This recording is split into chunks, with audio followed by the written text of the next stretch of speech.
Hello, everyone, and welcome to Real Estate Right Now, where we talk about real estate matters that matter to you. My name is Jay Izzo, and we have another fantastic show. We are live here from Linda Craft Team Studios in Raleigh, North Carolina, part of the Greater Research Triangle Park. We've brought back my friend and colleague.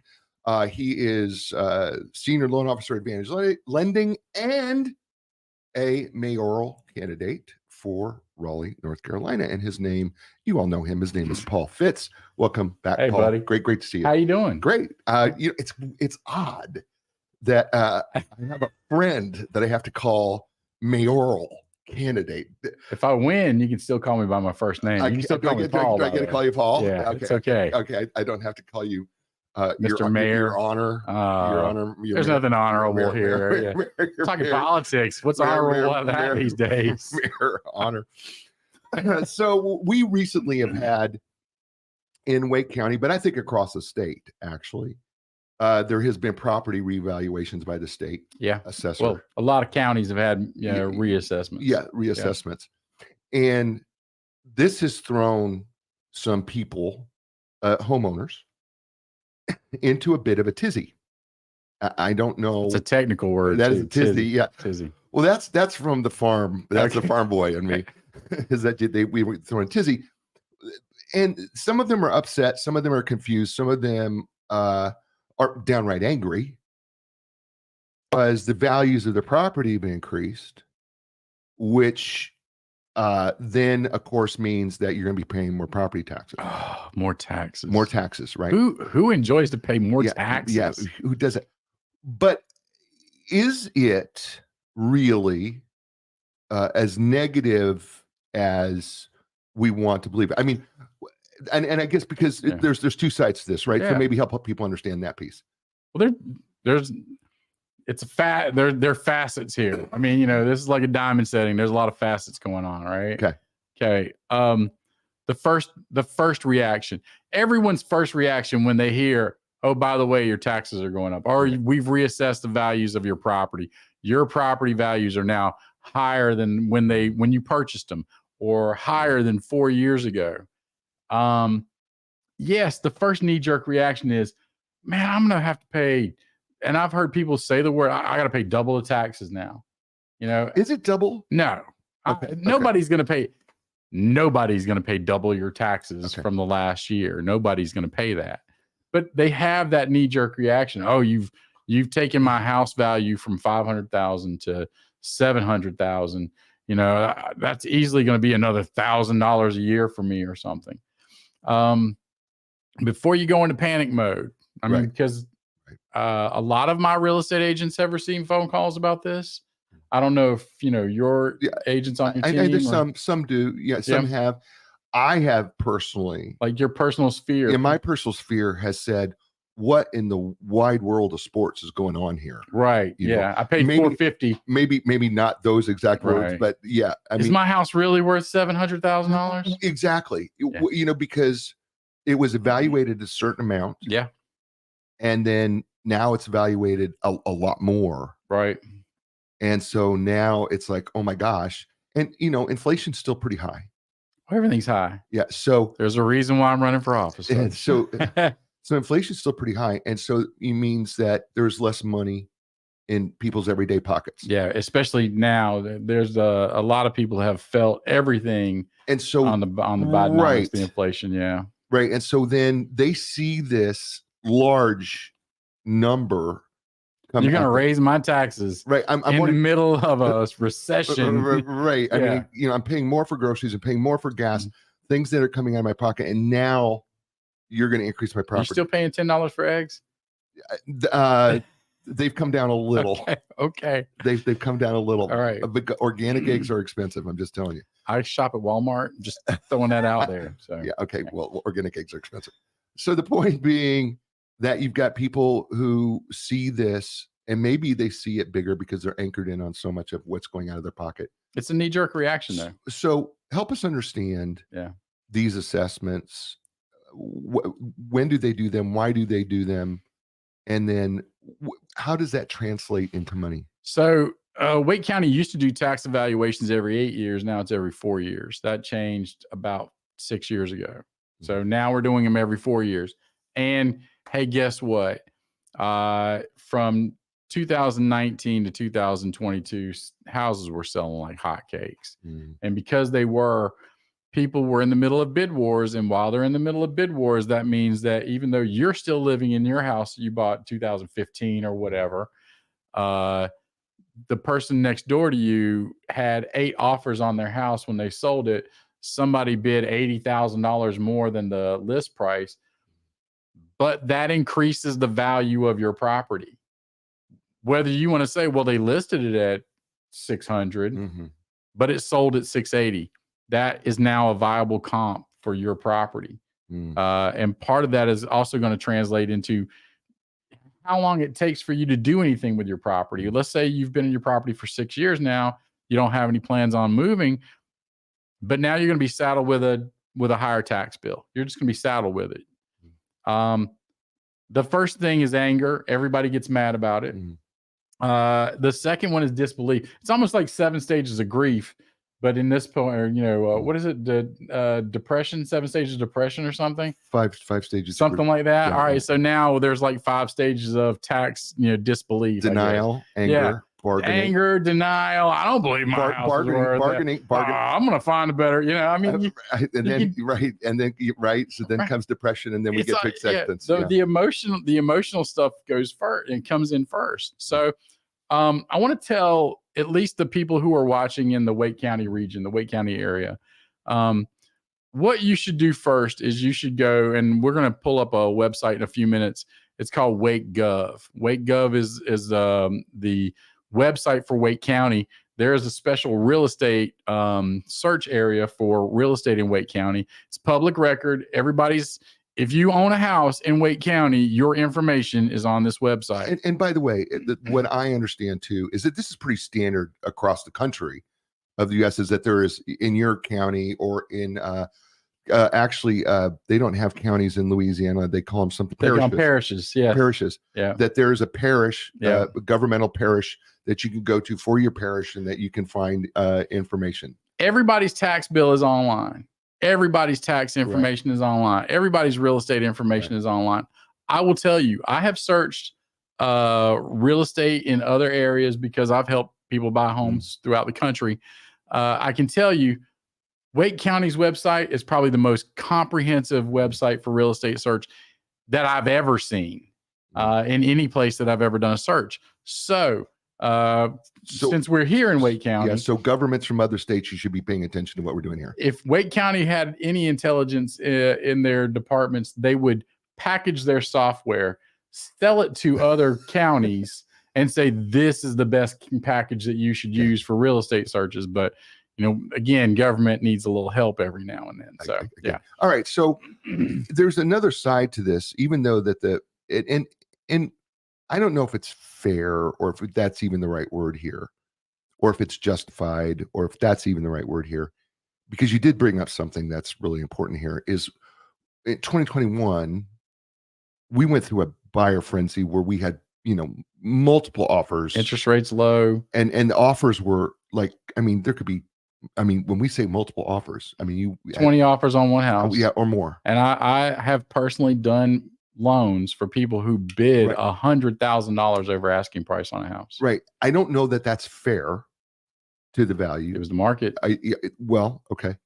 I don't know if that's justified. That's why I'm not sure what the right word is here, because it was a very unusual market that we probably, I'm not going to say we will never see again, but the likelihood of seeing it at that rate, I think, is much less. At that rate, probably not. And again, you figure out where the interest rate market is for us today. We're 7s, maybe high 6s, right? Low 7s, high 6s are where we are in our interest rate market. The rate market at that period of time, rates were as low as 2 and 3. Yeah. 80-year low interest rates, right? Exactly. Okay.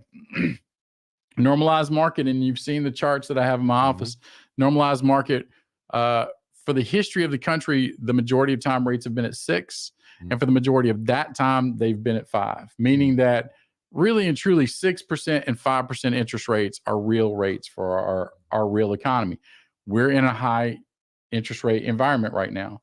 During that period of time, we were in a very low interest rate environment. People were in a feeding frenzy to buy a house to make sure they had that extremely low interest rate on it. But reality is not everybody's going to stay in that house 30 years. I'm close to mine, by the way, 22 years in my house. But because of the market situation at that time, and because of the feeding frenzy, it drove up the value of prices in our area. Our area is a very stabilized market. We still have people continuing to move to Raleigh, Wake County. We're going to continue to have people move to this area. When you consider where they're moving from, New York, I don't want to live in New York. Boston, I don't want to live in Boston. Those people realize that through remote work, because they can be a remote employee and make their six-figure job in New York or Boston or wherever, they don't have to live in those high areas. They can live in this area and consider it pretty reasonable and keep that income that they have. But this is what's been the driving factor for your new house evaluation. House prices around you have come up because of this. So it's reasonable to assume that your value, your tax value is going up. All right. But at the same time, your tax value may have gone up. Yep. But your property assessed value. Your property assessed value has gone up. But what you're paying in terms of per $100 or the adjuster, the adjusted rate, right? Could be less. It's come down a little bit. Yeah, they've adjusted the tax rate down. Right. So the tax rate's come down. But your property value's gone up. So that's right. There is a little offset there has been some balancing out on it. Yes. Okay. But by the way, folks, this has all been just to tell you, your tax bill is still going up. Right. But is it going to be at the rate in which people are panicked about? Okay. No, it's probably not. Okay. And what I tell homeowners first, I say go look at your property on Wake Up. Do you want to pull it up, or because before we do that, because I think there's hold on. So there is a question here, and that I want to throw out, because people can dispute this. That's what we're going to get to. Yeah. Right. Because and so that's where I want to get to before we get to. Okay. So people you can dispute. You can. There's a process to dispute the tax evaluation on your property. Yes. Okay. So what is that process? So the first thing that you would want to do if you want to dispute this is you'd want to get an appraisal, not a CMA, not, I'm writing down what I think my house is worth. No, you're going to get a full appraisal, and appraisals cost, and depending on the size of your house, they're going to cost anywhere between $550 to maybe $700 or $800. It just depends on the size of your property. An appraiser will tell you how much acreage you have, how many heated and cooled square feet you have. So they're going to give you a great evaluation, and they're going to talk about sales in your neighborhood that would generate the value of their property. Now, here's kind of the fun part about the appraisal. What are you going to do if the appraisal comes in at either the same value that the county site says or even higher? What are you going to do? Nothing. Right. Nothing.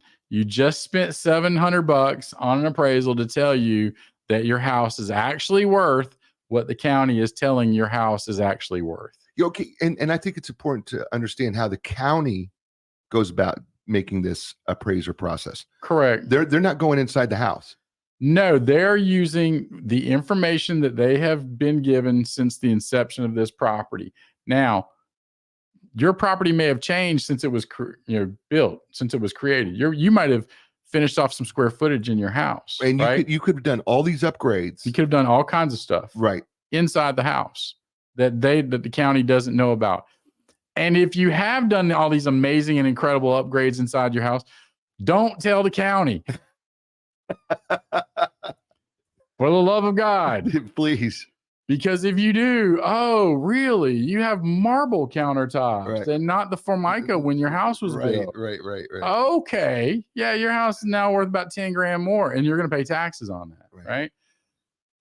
Don't let the county figure out what your house is worth at that point until you sell it, so you don't have to pay them anything. Well, and I think this is the point, is that there are, you may think that disputing this might be in your best interest. Course of action. Yeah. It might be in your best interest, but it may in fact not be, because when you bring an appraiser in, by the way, they're going to remeasure every room. Make sure they're going to see everything inside your house. Oh, you finished off that room over there? Oh, yeah, right. You had this well, when you built this had unfinished space. Well, this space is now finished. Yeah. I have to include that in the appraisal. Yep. Right.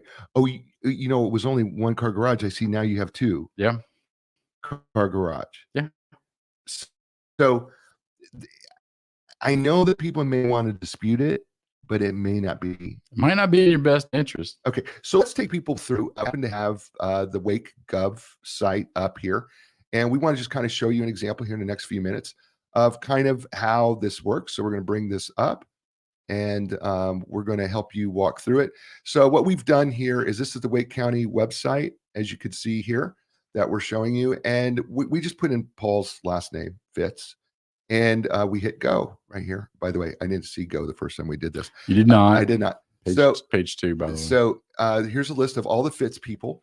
I don't even know these people. Right. By the way, they're probably relatives. Yeah. Anyway, so we've got Paul. Let's go Paul C. Paul C here, right here. And we can click on his name. And this gives us the listing of his house here at the year I bought it. The year 2002. I paid $265 for it when I purchased it. Mm-hmm. And the county has assessed my property at $691,696, right there in that corner, right there. Yep. So that's where the county sees my property's value. Mm-hmm. Now, what I recommend to people, and again, every county website is different. I'm using Wake County's website because this is the county I live in. It's just easier for me to explain this to folks. Right. And again, Wake County has the best site. You can clearly see my acreage is 0.19 acres. If you go over to heated and cooled square foot, right there is 2708. That's what it says the size of my property is. I will tell you people at home, not the county, that I have about 1,700 unfinished square foot in my house. So my house is actually bigger than what the county says. But I'm not telling the county that, right? Well, until now. They're not watching. Anyway, so Jay, what I want you to do is I want you to scroll up to that blue line, and I want you to look for the word sales, which is right in the middle. Sales. Nope. That right there. I want you to click on sales. Okay. Okay. These are a list of sales that have been in my neighborhood over the last few years. And the most recent sale in my neighborhood was that 504 Sierra Vista Way, right below my property. Right. It says that it's a 2,765 square foot property, and it sold in October of 22 for $735,000. Right. I know my property's bigger because I have a basement that's unfinished. I have space above my garage that's unfinished. So I know I have a lot of unfinished square foot. I know my house is a bigger property. Am I willing to say that my house is worth $735,000? My house is probably worth more than $735,000. But if we go back to account, which is all the way over to the left, up in the blue, up right there. Yep. Click go back to the account. Yep. But the county has assessed my house at $691,696. Okay, so now before we, I want people to understand something. Yeah. So your previous evaluation on your house was how much? It was probably in the high fours. I don't remember. I couldn't tell you to save my life right now. So if we say it went up by a third, probably went up by a couple $100,000. Yeah. So by a third, and that was or 50% of it, maybe at that time. And that was again from 2020 to 2024. Mm-hmm. Yep. So in a 4-year span, it's gone up by a third. Okay. Yep. And by the way, help people understand why they should be taking a look at this periodically. Everybody should look at your county information about your house. Right. And there's a lot of tools on this website that you probably won't see on other websites. But again, make sure your square footage is right. The county may have you assessed for 2,800 square feet, and your house might be only 2,200 square feet. The county might have you assessed for 1.5 acres, and maybe you only have 1.25 acres. Make sure the information on the website is right. If it's right, And I'm being very honest. If it's right, you probably don't want to pay $700 or $800 or $500 for an appraisal that may only save you, $100 a year. You've then spent $500 to $600 to $700 to fight this, and then you turn around and you say, oh, "Okay, good, I fought it," and then you only saved $100 a year. You still lost, by the way, because you didn't recoup the cost for that appraisal. I'm going to pop back over here to sales. Absolutely, go ahead. Here real quick, because there's one of the things that we noticed here is there's a couple pages of sales in his neighborhood, and they're pretty much pulling everything from in and around your neighborhood here. And back to 2007, right? And so they're pulling back some of the early sales. You can even see during these sales, though, when we had the downturn in the economy, from the early years like 2006, 2007, 2008, bam, 2009. Oh man, property values dropped. Right. They're the same size property. They dropped in value. Right. And there was a little lull in the market in between like 15, 16, and 17. But when you go back to page 1 and you start on, 2017, those numbers go straight up. There is no deviance. There is no, they are straight up. Now, there are a couple of properties in that neighborhood that didn't sell for as much, but they were also smaller properties. They're smaller properties. Yep. I don't know that it says it didn't. Yeah. That doesn't mean that. But the square footage is there. If you really feel like your square footage is not correct, if you feel like they've overassessed you because of that, then we can, we here in this office, we can direct you to appraisers who will. Right. These appraisers will come to your house. They'll measure everything about it. They'll give you a very comprehensive appraisal on your property. But will it save you money? It probably won't. Yeah. So as we've done our time, but I think what we want people to know is, first of all, don't panic. Never panic. Okay. Don't panic about it. There's no sense of getting upset about this. Right. You could dispute it. It may not be in your best interest. Probably won't save you any money. And it's probably not going to save you any money. So, what you do is you're just going to have to we're going to have to live with it. Going to have to live with it a little bit. Vote differently. And then understand that, as times change, this is going to happen every 4 years, at least in our county. Oh, yeah. In our county, where you may live, it may be a little bit different. I'm going to add one thing. By the way, if you read anything about what they're doing in the evaluation, people who have been in your homes for 5, 10, 7, 15 years, 22, like me, your tax evaluator, the number that they're going to use to assess your property taxes will be pretty low. But if you've bought new construction in the last, 2 to 5 years, they're going to come after you. It's the people who have been, gotten a new construction property. They feel like you haven't paid enough over the last couple of years. For whatever reason, the county's going to come after the new construction folks more than anybody else. Gotcha. Yeah. This has been great. Thank you. You're welcome, brother. It's been a lot of fun. As always. Tell people how to get a hold of you. Hey, first of all, I am running for office. If you want to go to fitsforraleigh.com, that is my mayoral campaign website. You can call me, 919-612-0043. And you can also reach me at pfits@advantagelending.com. Perfect. Folks, that's the show. You know what I say to you all over? It is this. You had a lot of choices. You chose us. Thank you so much. We do appreciate it. Give us a thumbs up on YouTube, wherever you watch or listen to the show. Write us a positive review. And as I say to you all over the world, you know what it is? Ciao, everybody.